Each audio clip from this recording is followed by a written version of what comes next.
Hey guys, welcome to another Dad's car review. Today we have the Ford Expedition Platinum Max, the 2025 edition. Our editor MJ and her family just rented this for 2 weeks. They drove from Florida to Minnesota and back.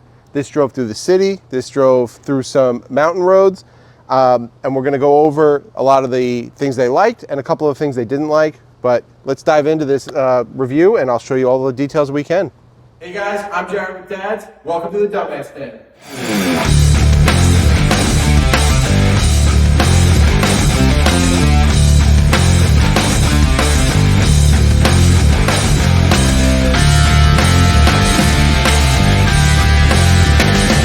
All right, so we have the Ford here in the white pearl. You can kind of see the size of this. This is a big truck. I'm 5'11", and this is close to probably 6'4" to 6.5 feet off the ground.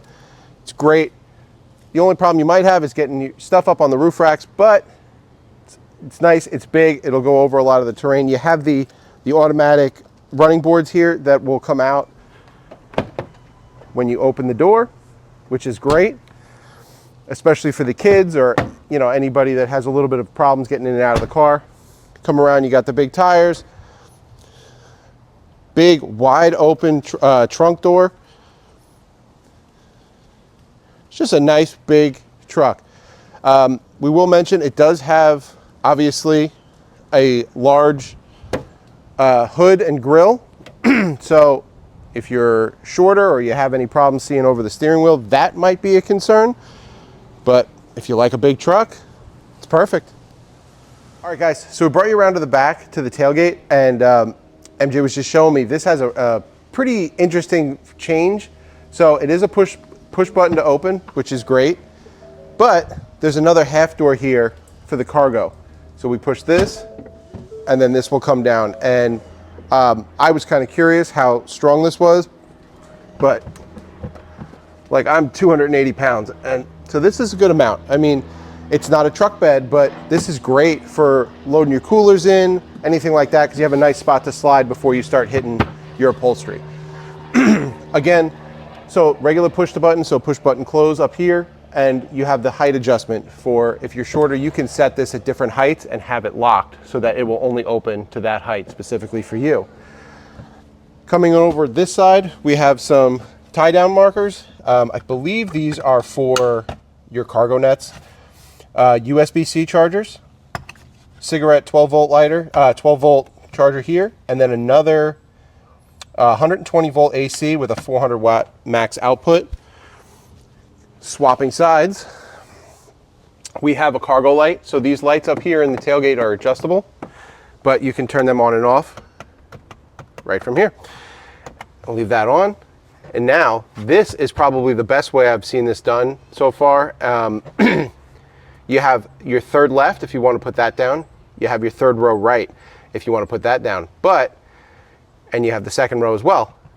Here's the button to do both at once. You push that, and it will automatically start putting these down. And if something is in the way, hopefully not your children, they'll automatically come back up. So it's hitting probably on the headrest right now with everything we have up, but opens right back up.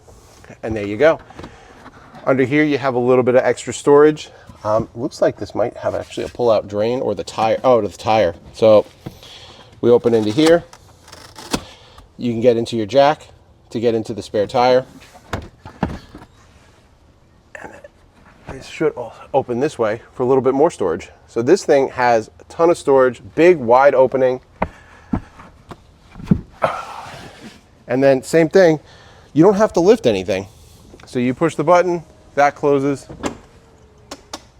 Push the button up here, and you're good to go. The only thing I was wondering, and I just asked MJ off screen, but I didn't even think, if you just hit this, it's yelling at me, so it won't shut both. So now it's angry. So I'm not sure about that feature. So we'll have to play around with that, but that's one thing to be mindful of, that might be a little annoying if you forget to shut the bottom first. All right, guys, so let's bring you inside now. So we have a lot of room, and before I start this up, I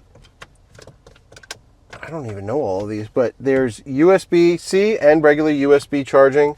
There's some trailer adjustments, which I'm not overly familiar with, so I'm not gonna mess with those. Wireless charger, nice big cup holders, and then your gear shifter is again here on the dash. So I know some people are very against these turn button shifters. They're not my favorite thing in the world, but you have park, reverse, neutral, drive, and then your manual and your gear shifters are right here to manually shift up and down. So we have a push to start. So we're gonna hold the brake, start it up. Pretty quiet, nice startup. You get the nice big screen here and a secondary screen for your speedometer and everything here. To me, this is an oddly shaped steering wheel, but MJ said that this actually was fantastic and pretty ergonomic. So that's great. We have some lane assist issues here, not issues, but features here. So that'll show you how close you are to and from other cars. And here's one issue that MJ was telling me about. Her door is open, the passenger door, but it's also showing the tailgate open. So that sensor is already having an issue, and this truck only has 9,629 miles on it. So something to be aware of. The other thing is, this is a techie's dream, but if you're not as into all of the tech, MJ said that this can actually be a little overwhelming with the amount of features you have. So you'll have your main Apple CarPlay maps here, and then your turn-by-turn directions up on this screen as well. All right, guys, so bring you into the tech center right here. There's a lot of options. So this is the home screen. We did change something, so it's not showing the map right now. But then if you go to this car setting, you can view everything with the car, opening and shutting the tailgate, rear climate locks, lighting, auto holds, brightness. There's a ton in here. And then you have your apps section in here, Google Maps, Play Store, FM, Apple CarPlay, software updates. And speaking of software updates, if you noticed when we first turned the car on, it did say that there was an update completed. I was told that this actually updated 2 or 3 times in the last 2 weeks. So they're constantly pushing updates for the software out to this. Oh, look, YouTube. I wonder if we can find a D.A.D.S video in here while we're going through all this. Let's see if this works, because that's pretty cool. If you could watch right from here, I'm sure it won't let you while you're driving, but while we're parked. Oh yeah, here we go, guys. And here we are. Hey guys, so in proper dumbass fashion, we made a purchase. Now I'm famous on your car. But going through all this, there's a lot of tech here. You can go in, you can do a heated steering wheel, you can do air conditioned seat, 3 different settings, heated seat, 3 different settings.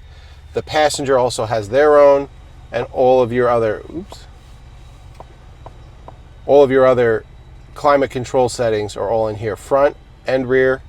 You can lock the rear. And everything in here, your defrosters, front and rear. This is great. There's a ton, but like we said, if you're not into that much tech, this is going to be a lot. If you love it, this is for you. All right, so now we're gonna bring you down from the dash. I'm gonna start with this, the steering wheel real quick. Nothing really about the steering wheel, more so this has adaptive cruise control and like hands-free steering. So there is a sensor here that watches your face while you have those engaged to make sure you're watching the road, which is a great safety feature. But MJ's husband was just letting me know that it actually would read his face while he's watching the road and start dinging that he wasn't. And the only way for him to be able to stop that dinging was to disengage the cruise control and re-engage it. So that could get annoying. I'm sure they just need some updates to that. That does seem like pretty new technology. Coming down a little bit lower, there are lights actually that run through all through here. Your little mood lighting, ambient lighting, however you want to look at it, which is great. We already showed you the console. So this will open from either side here, but then there's also a push button electric slide for, you know, a huge compartment in here. Putting that back, store everything in there. Coming up, there's a couple extra cup holders and then a slot that'll actually hold an iPad. So while this doesn't have entertainment in the ceiling, there is a good spot to prop an iPad or some type of tablet for your kids in the back. Okay, so this truck definitely has storage. There's storage in both doors. There's double pockets in the backs of these seats. You know, this is great for all the kids and their snacks and everything that they possibly need. Coming into the back of the seat, each one of these seats is going to have dual USB-C chargers, which again is great. And then coming to the back of this console, you're going to have another 120 volt 400 watt max plug, your climate control. So this is for the rear. Each of these back seats is heated. They don't have the air conditioning like in the front, but that's fine. So just to get in, now like we've said before, I'm about 5'11". This seat is moved quite a bit back and leaned back. So this is to make it a lot easier for the driver to get out. Plus this was leaned a decent amount back, just to kind of show you how much space we really do have. Nice big opening in between. And these are actually some of the biggest armrests I've seen, which are really nice back here. And then you'll get into the third row, which obviously never has as much room as the rest, a little bit less headroom, but it's great for packing all the kids in. And each one of those cup holders, again, has more charging ports.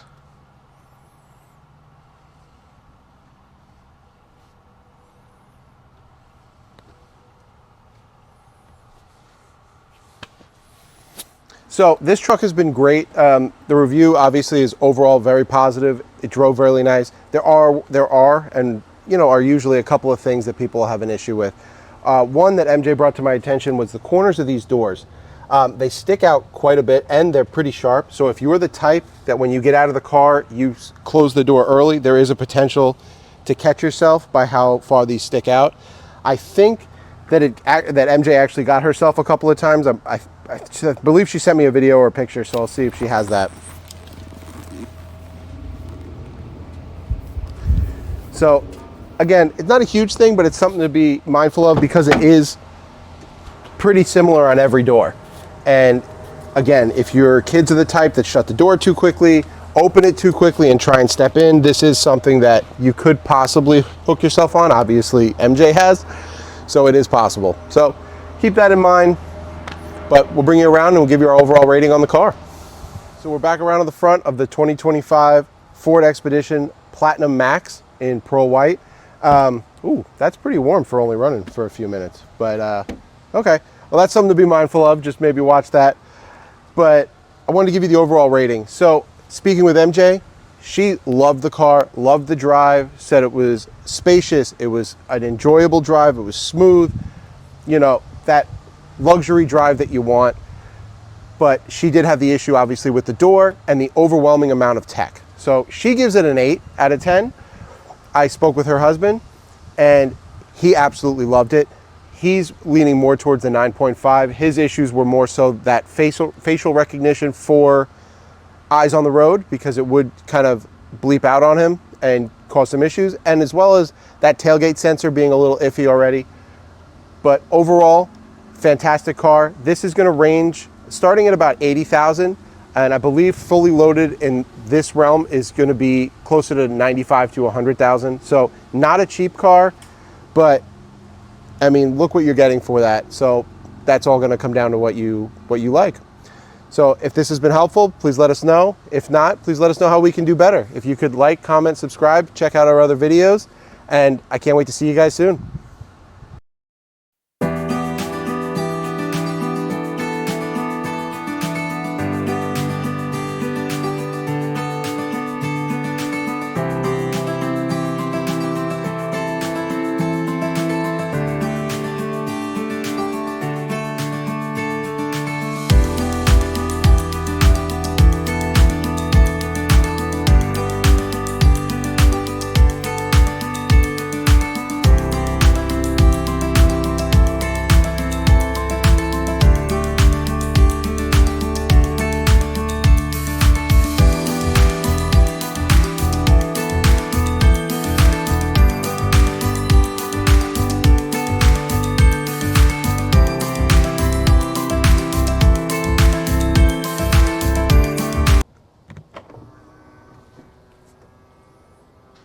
Stop it.